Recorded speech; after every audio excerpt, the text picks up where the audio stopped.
In this section, we'll look at Truman's domestic policies from 1946 up to the 1948 election.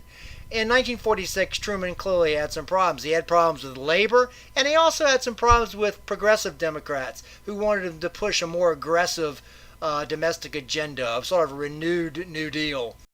When Montana's Democratic Senator James E. Murray proposed a full employment bill, Truman decided he better back it. The plan stipulated that the president and his staff should prepare an annual budget estimate of the investment and production necessary to maintain full employment. That is, every American who wanted a job could get it. A congressional committee would then assume responsibility for assuring that the government spent enough money to meet that required level. Now, Republicans, of course, saw the plan as inaugurating a permanent program of deficit spending, and they offered their own proposal. They proposed a nonpartisan commission to advise the President and Congress on the state of the economy and on the measures necessary to promote, quote, high and stable level of employment. Murray's bill took a lot of criticism from Republicans, but he insisted that while it might initially cause short-term deficits, full employment would generate enough revenue in taxes to eventually balance the budget. In the end, Congress didn't pass the Murray-Truman-supported full employment bill, but a compromise bill that was more akin to what the Republicans proposed. They passed the Maximum Employment Act of 1946. It adopted not the goal of full employment, but maximum employment, meaning, of course, that there was no prescribed level of employment, and therefore it could be manipulated. Still, it did imply that the government had a responsibility for economic stabilization, and in a way, it kind of codified Keynesian economics in that way.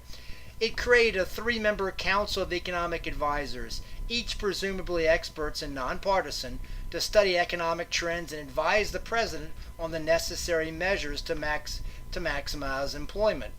It also created a joint congressional committee to study ways to implement stabilization measures. The government before had obviously been involved in stabilizing and stimulating the economy, but for the first time the new law created a permanent machinery for the consideration of measures that might be necessary to do so. Truman had another fight with Congress over control of nuclear energy.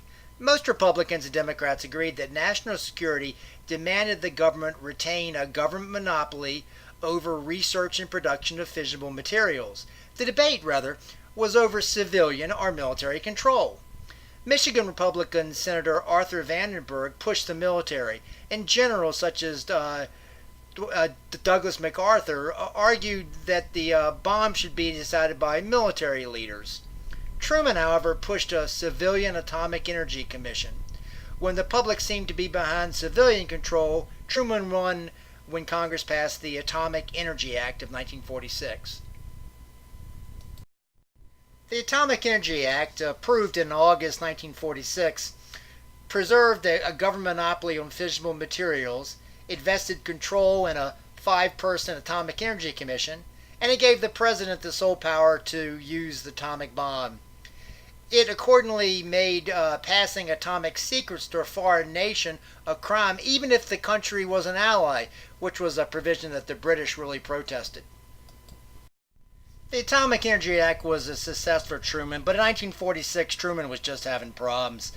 Given the inflation, which of course the Republicans blamed on Truman, and the disillusionment of many liberals and labor unions, the results of the off-presidential congressional elections of 1946 were hardly surprising. The Republicans won control of the House and Senate for the first time since 1928 and captured governorships in 25 of the 32 non-Southern states. Democratic Party machines had been weakened by prosperity and suburban migration, and labor predictably had not come out as strong in the election because of their anger at Truman. Truman's early support for African Americans, which is in the Civil Rights lecture, also drew support from the Democratic Party in the South. The 1946 election was significant not only for Truman, but for the American politics in general. Robert A. Taft of Ohio, a staunch conservative and the son of the former president, would quickly prove a thorn in Truman's side. younger elected leaders came from a wave of World War II veterans, and they included such people as Republican Richard Nixon and Democratic John F. Kennedy, both, of course, which were future presidents.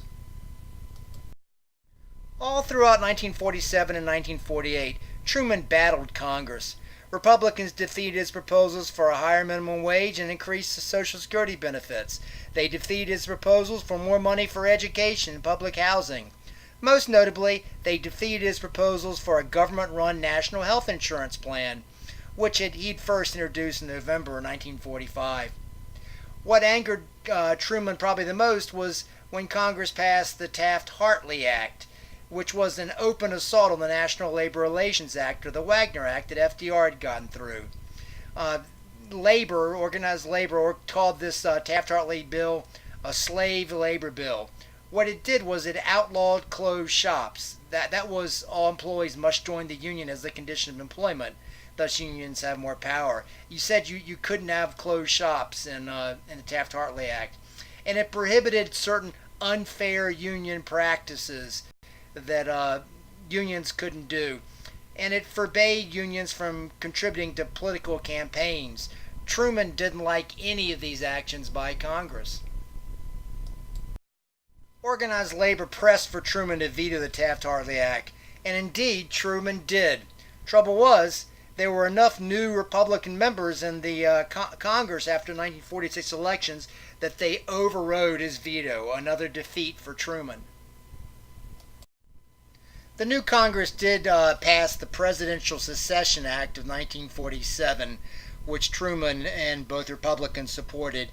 It defined in numerical order the sequence of offices in line for the president. Before, it was only clear that the vice president would take office if the president died. Many assumed cabinet secretaries, such as the Secretary of State, would assume the presidency if both the president and vice president died.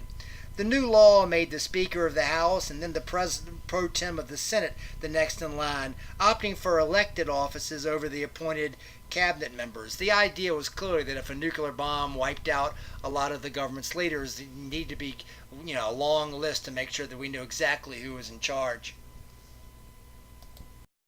Congress also passed the 22nd Amendment in 1947, which was finally ratified in 1951. It forbade election to the presidency for more than 2 full terms, or the re-election of a president for more than 1 term if he'd served more than 2 years of his predecessor's term. This was clearly a Republican reaction to the long tenure of Franklin Roosevelt. This includes a section on Truman's domestic policy from 1946 to right before the 1948 election.